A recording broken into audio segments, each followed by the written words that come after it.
What's up, world? You are welcome to Nest Telly. Thank you so much for coming by. You are wonderful for doing so. So we are continuing our series. This is part 2 of our series, the 21 Irrefutable Laws of Leadership by John C. Maxwell. And this book is amazing. I cannot wait to share with you. So please sit back, relax, grab your friend, grab your popcorn, grab your coolie, grab whatever you need to grab and sit down and let us begin.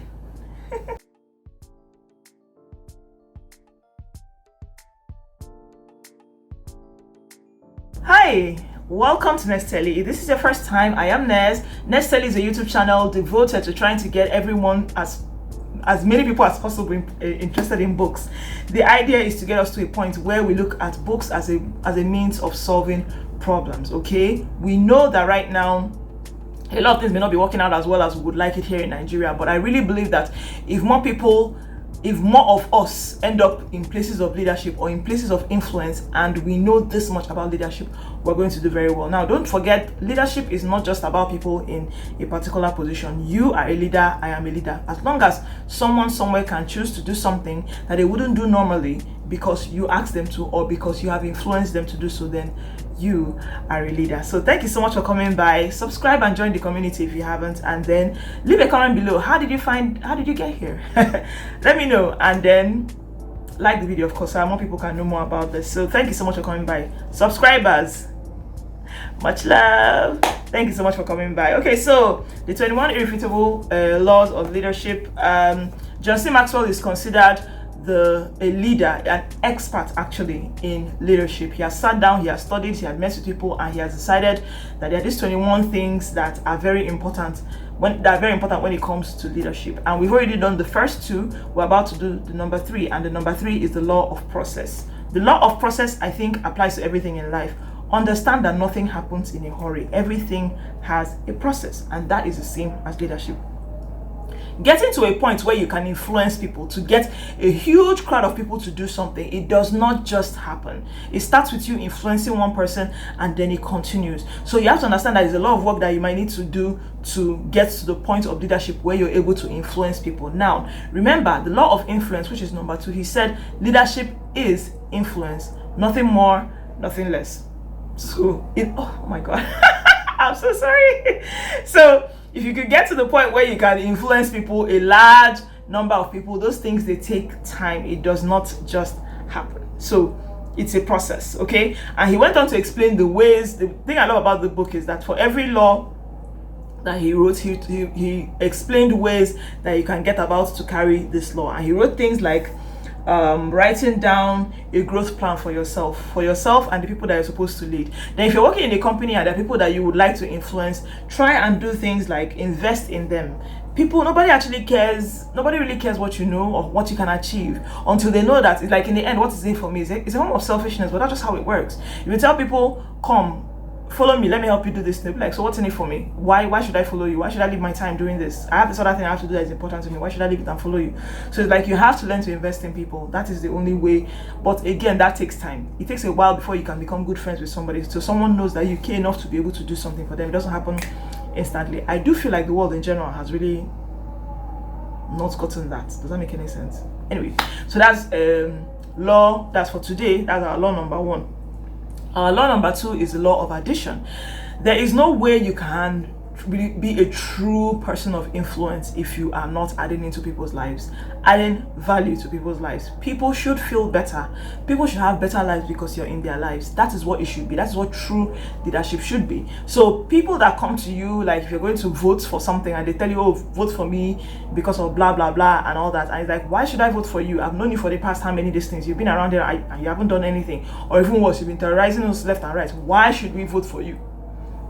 Do you understand? So it's like those type of things. And when it comes to this place of value, people should be able to get to a point, your followers should be able to get to a point where they can speak with you. If you do something wrong, somebody, at least one person, should be able to call you out and say, this was wrong. If that cannot be done, then I'm sorry, you are likely not a leader, you're likely a dictator than a leader. So that is very, very important.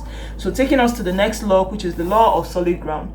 The law of solid ground means that there has to be some form of stability when it comes to your leadership. Stability, especially in character. People are willing to people are willing to follow you to the depths of the worst if care is not taken. But you see, once you drop character, once they've looked at you as a certain person, maybe you're incorruptible, you're somebody that no matter what happens, that's you're a yeah and a amen kind of person. If you say this, then it is what it's going to be. All it will take is for you to just show. That's why things like favoritism, corruption, bribery, it soils leadership, because people will lose faith in you, people will lose trust in you. Do you understand? So this law of solid ground is so important. The solid ground of your character must not be messed with. Okay, so you have to keep investing in yourself. Find out what is it that makes you who you are. He actually went on to talk about things like your integrity. You have to develop your integrity. I think there are three things that you must develop: your integrity, your authenticity, and your discipline.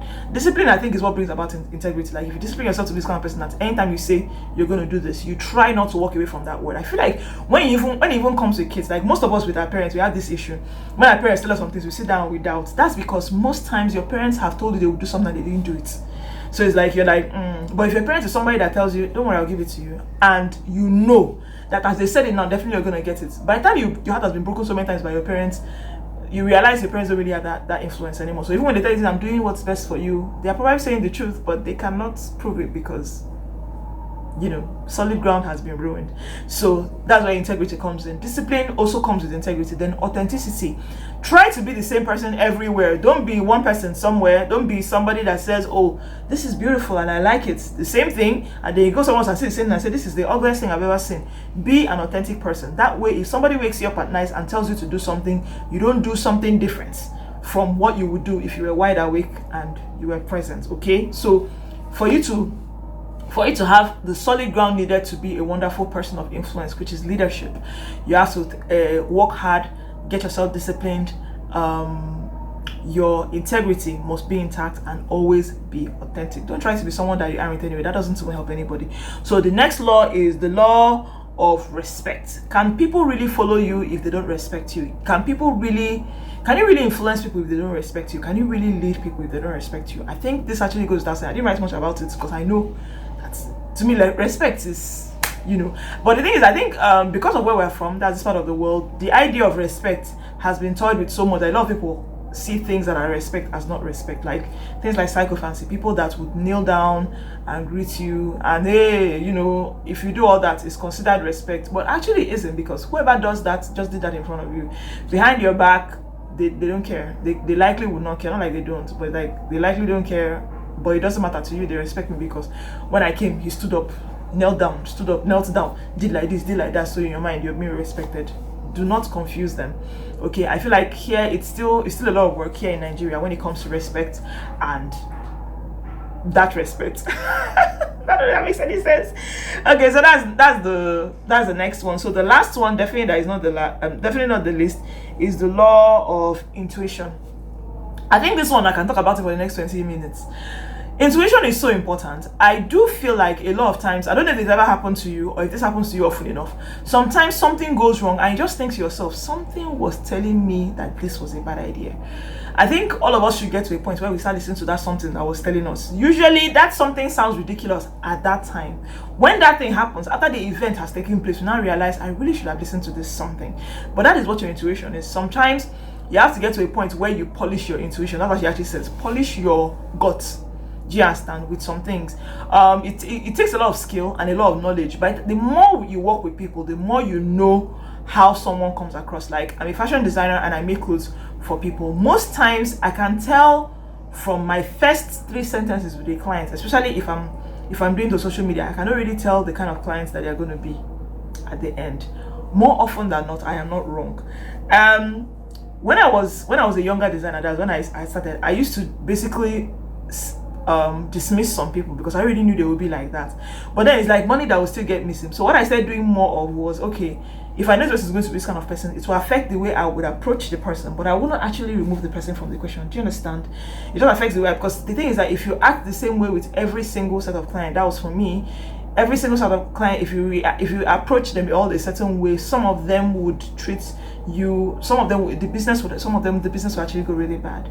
Do you understand? It's a whole other conversation. Honestly, one day I'll be able to come around to talking about it. So, but understand your intuition is so important to you. If someone tells you something as a leader and you suspect the person could be lying, you don't have to look the person in the face and say you're lying, but don't go, I bet he cannot lie, and that's that. If you suspect that they could be lying there, go and do your research. Trust your intuition. Do you understand? As a leader, your intuition is very, very important, because your intuition is like the boat. Do you understand? Maybe you should go this way, maybe you should go that way, but you see, if you feel like, okay, the chart says go this way, but you suddenly feel like, I feel like going this way, if you decide to go that way anyway and something happens, you've put the whole boat in jeopardy. That is the point of the leader. That is the point of the captain. So, questions for today, or rather comments for today. Number one is, which of these 5 that are listed today do you think that you need to work on? Number 2, what things have you written down when it comes to the goals that you would like to achieve in 2021? What I love about the end of the year is that there's a small break that you can sit down and write down the things that you've been thinking about. Hope you've been thinking about it though, because next year has to be lit, okay, for you and for me. You have to be able to achieve those things you want to achieve. So please let me see down below. Have you been able to write the goals down? Do you need help? Let me know what that's about. And then I'm hoping that this series I'm doing is also giving you a few ideas of things that you might need to work on. And please try and get this book, because even though I'm talking about it, it's not as good as reading it. So thank you so much for watching. I already mentioned about the comments, so leave a comment if you haven't. Subscribe, like this video so that more people can listen, and then please feel free, there are several other videos from Nesteli that you can watch, and bye bye.